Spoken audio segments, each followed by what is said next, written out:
Beaucoup question de syndicalisme au Québec ces derniers temps. Pourquoi? Ben, il y a des grèves un peu partout. Il y a de la grogne chez les syndiqués. J'en parlais un peu plus tôt à l'émission avec Bernard Drainville.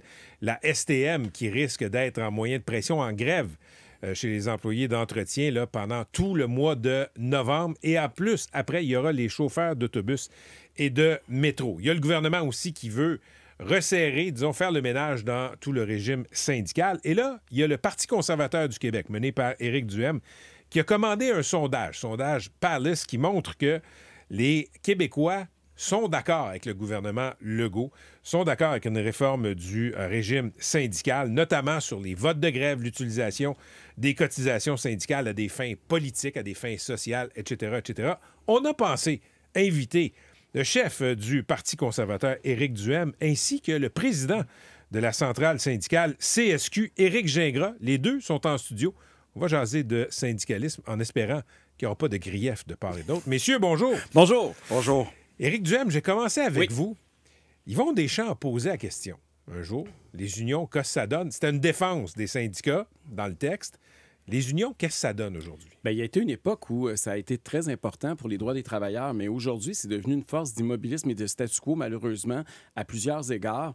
Et c'est pour ça que le gouvernement, entre autres, veut déposer un projet de loi aujourd'hui ou demain. Ça va être cette semaine, c'est imminent là, avant que le projet de loi soit rendu public. Et parce que, justement, il y a eu des débordements, puis c'est devenu des organisations de défense du statu quo très corporatistes, et qui souvent, malheureusement, vont pas nécessairement dans le sens de l'intérêt des travailleurs, qui ont dévié de leur mission, qui se mêlent beaucoup de politique avec l'argent des cotisations. C'est des organisations milliardaires, il ne faut pas oublier ça. C'est des revenus de plus de... Collectivement milliardaires, ouais. mais quand même, c'est pas négligeable. Il y a combien de lobbies qui reçoivent plus d'1 milliard par année? J'en connais pas beaucoup. Donc, il faut, à un moment donné, faire le ménage là-dedans. Ils ont des droits. Ils ont le droit, par exemple, de prélever des droits que personne d'autre a, là, de prélever des cotisations sur votre salaire, d'avoir des déductions d'impôts sur l'argent qu'ils reçoivent, d'avoir des fonds de grève qui ne sont pas taxés, pas imposés. Ils ont des privilèges que personne n'a, mais malheureusement, ils doivent aussi avoir des obligations. Éric Gingras, même question pour commencer. Les syndicats, qu'est-ce que ça donne en 2025? Bien, c'est encore un contre-pouvoir important là, au Québec. Puis, ce qui est un paradoxe, c'est que d'un côté, on dit que ça doit juste s'occuper d'enjeux qui sont de relations de travail, de conventions collectives. Puis en même temps, on dit, bien, si tu fais ça, tu es trop corporatiste. M. Duhem vient de le dire, d'ailleurs. Alors, nous, ce qu'on dit, c'est non, on fait beaucoup plus que ça. Vous savez, à la CSQ, là, quand on se prononce sur l'équité salariale, sur les enjeux reliés aux droits parentaux, c'est pas des enjeux de convention collective. Mais vous savez, on représente 80 de femmes. Donc, c'est sûr qu'on va parler de ces enjeux-là. C'est pas juste... On n'est pas un grand bureau d'avocats puis on fait juste négocier des conventions collectives. Ce sont des enjeux qui sont décidés en orientation par les membres. Quand on parle de logement, parce que vous savez, en éducation, le logement a un impact sur nos membres parce qu'on a des plus bas salariés. Mais quand on est en éducation, ça, on a un problème de logement, c'est un problème dans nos classes. Et c'est ça l'enjeu. Quand on dit politique, sociale, l'enjeu présentement, là, en lien avec le projet de loi qui va nous être présenté, c'est pas qu'on laisse nos membres décider des orientations, c'est déjà le cas, mais c'est que le gouvernement s'immisce et décide, lui, qu'est-ce qui est correct puis qu'est-ce qui l'est pas. Nous, ce qu'on dit, c'est les membres qui décident de ça en instance, puis je suis désolé, c'est déjà comme ça. Éric Duhem. Bien, d'abord, il faudrait, puis ça va faire partie là, du projet de loi, en tout cas, vraisemblablement à la lumière de ce que le ministre a dit, là, la transparence. Parlons de la transparence syndicale pour commencer, là. Les états financiers devraient être rendus publics, devraient être ventilés. Les travailleurs ont droit de savoir où leur argent va. Ils ont droit de savoir combien de leaders syndicaux se font payer des verres de scotch à 55$, combien de monde s'en va à Dubaï pour parler d'environnement plutôt que de défendre les grévistes sur le piquet de grève. Les travailleurs ont droit de savoir qu'est-ce qu'ils font avec leur argent, combien d'argent va être détourné pour aller contre une loi comme la laïcité où les gens sont d'accord, où les travailleurs sont d'accord avec le gouvernement. On veut savoir où l'argent va. Monsieur Duhem, vous dites beaucoup de choses, toujours avec les mêmes exemples. Moi, ce que je vous dis là présentement, c'est que... Ce que je dis présentement, c'est que les états financiers sont présentés. D'ailleurs, dans le PL 101 du ministre du Travail, il l'a retiré pour le mettre dans son futur projet de loi, mais c'était là dans le PL 101 qui est maintenant adopté. Nous étions en accord en commission parlementaire sur la transparence des états financiers. C'était dans le projet de loi, on était d'accord. Donc ça, c'est la première chose.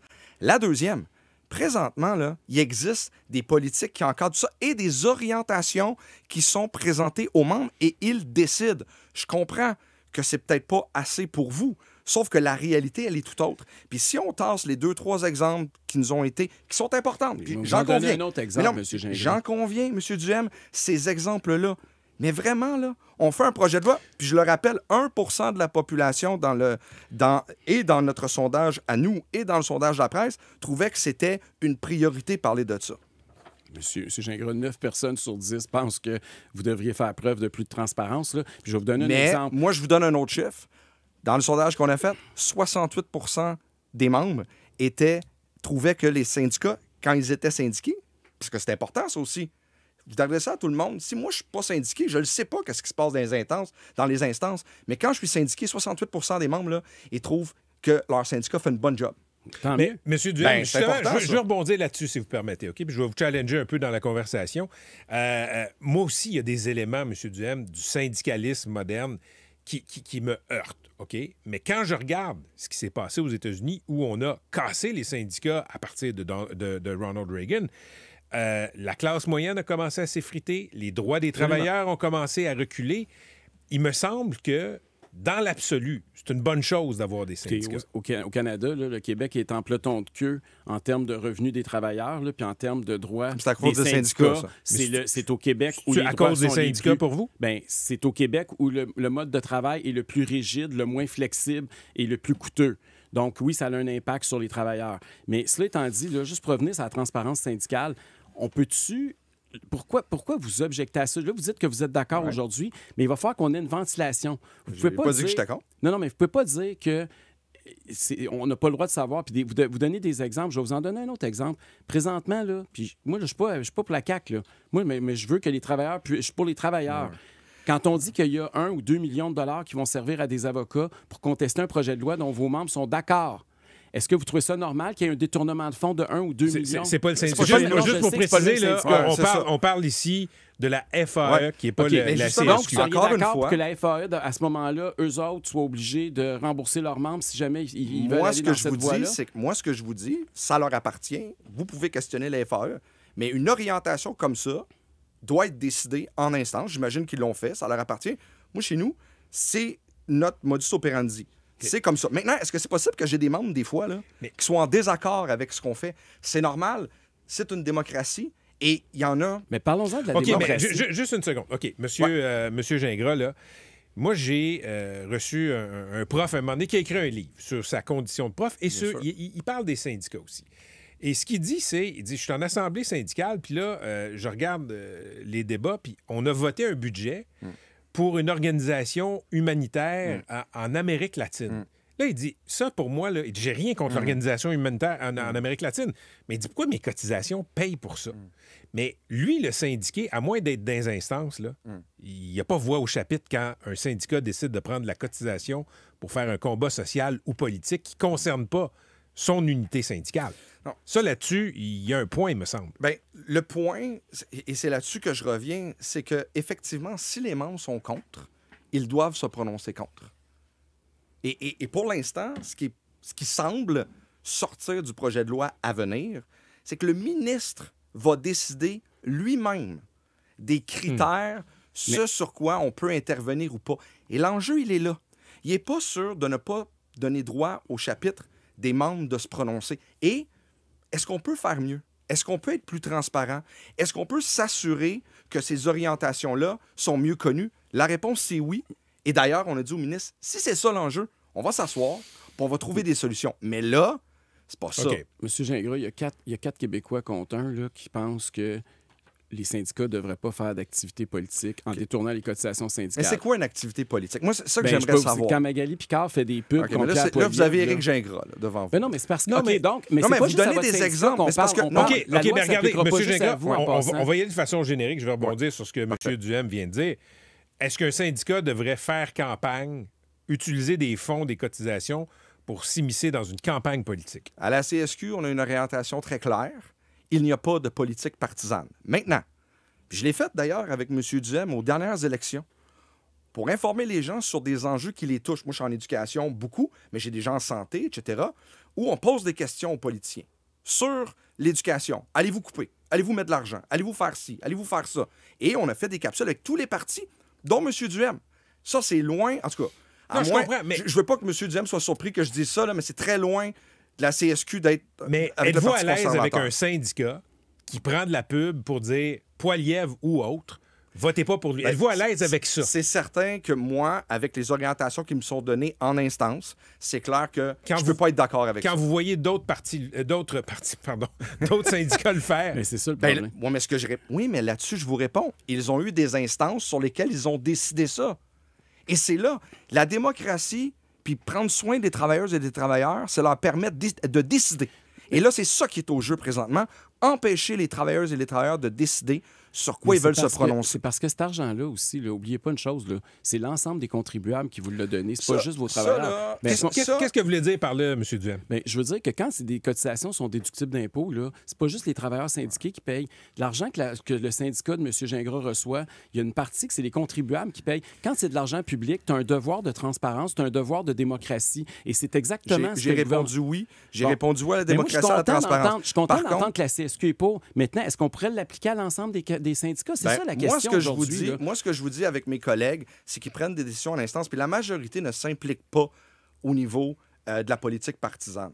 Donc ça, cet élément-là est important. Donc, vous êtes d'accord pour dire que ceux qui s'impliquent, on pourrait les empêcher? Et quand... Ben, je dis pas d'empêcher, je dis laissons les membres décider. Puis quand vous me parlez de la fameuse Formule Rand, je veux juste ajouter... Formule Rand, là, pour situer les gens, c'est on est obligé d'adhérer à un syndicat quand on pas arrive dans un lieu de travail syndiqué. Payer des cotisations. C'est ça, mais vous dites toujours qu'il y a l'obligation de payer des cotisations. Mais quand on regarde d'autres endroits, d'autres États où il n'y a pas cette obligation-là, comme en France, comme en Italie, il existe autre chose, dont des élections professionnelles, que ça s'appelle, où les gens se prononcent sur le syndicat le plus populaire, et c'est l'État qui le finance. Vous en parlez pas, ça, de ça. Non, mais... Nous, mais ça, c'est la France, mais je veux dire, ouais, mais je pense que c'est parce que monsieur le régime Duhem... français est assez exceptionnel. J'ai nommé l'Italie. Non, mais je suis d'accord, mais c'est juste que M. Duhem dit les cotisations, il y a une partie qui vient de l'État. Attention, quand on dit ça, il faut parler de tout. Ben oui, mais il faut parler de tout. Question pour vous, OK? Oui, on va se projeter dans l'avenir. Disons que vous deveniez premier ministre du Québec. C'est pas dans les sondages présentement, là, mais... On travaille fort, puis ça a monté pas mal ces 4 dernières années.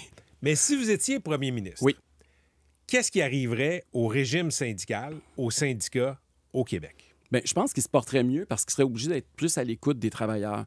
Il serait obligé... Donnez-moi des mesures concrètes. Bien, des mesures concrètes, ça serait que les États financiers seraient transparents, ils seraient sur le site du ministère du Travail, comme ça l'est dans un paquet d'autres États ailleurs dans le monde. Puis le travailleur n'aurait pas besoin de demander au syndicat de se faire intimider quand il veut savoir qu'est-ce qui est arrivé avec ses cotisations. Il y aurait des votes secrets sur pratiquement tous les votes. Ça serait encadré. Il n'y aurait pas de bullying quand il est question de prendre des votes.